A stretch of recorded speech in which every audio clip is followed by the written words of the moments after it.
வணக்கம். சில பைபிள் கதைகளை தமிழில் வழங்குகிறேன். நோவாவின் படகு.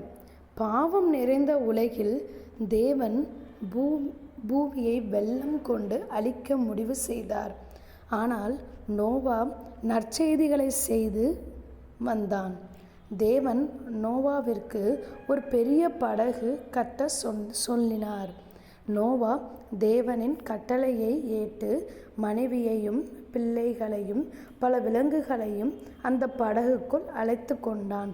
பின்னர் மழை தொடங்க பூமி முழுவதும் வெள்ளம் சூழ்ந்தது.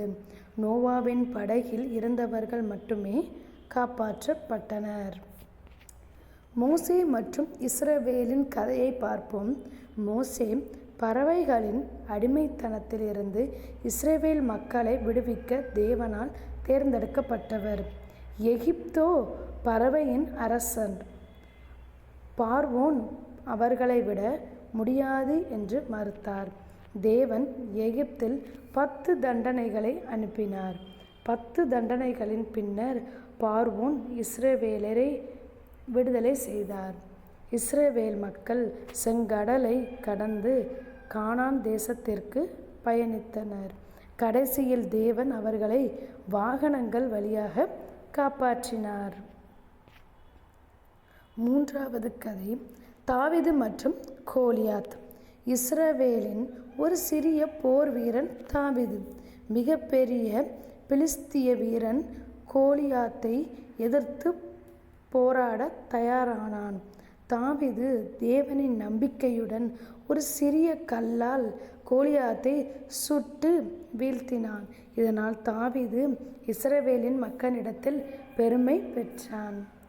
இயேசுவின் பிறப்பு.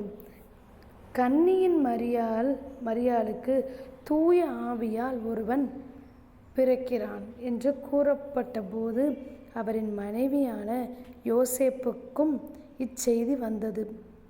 இயேசு பிறந்தபோது அவரை வரவேற்க 3 மாந்தர்கள் அவருக்குள் தங்கம், துரிகை, சந்தனம் போன்ற பொருட்களை சுமந்து வந்தனர். இயேசு மனித குலத்தின் இரட்சகராக பிறந்தார்.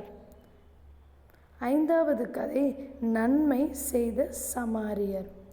ஒரு மனிதன் காயமடைந்து குரங்கில் கிடந்தான். பலர் அவர் அருகில் சென்றபோது உதவாமல் சென்றனர்.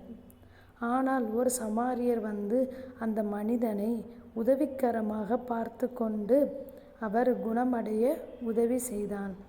இந்த கதை நாம் எப்போதும் பிறருக்கு உதவ வேண்டும் என்பதை கற்பிக்கிறது.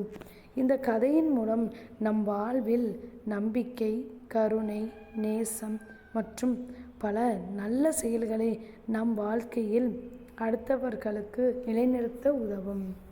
ஆமேன்.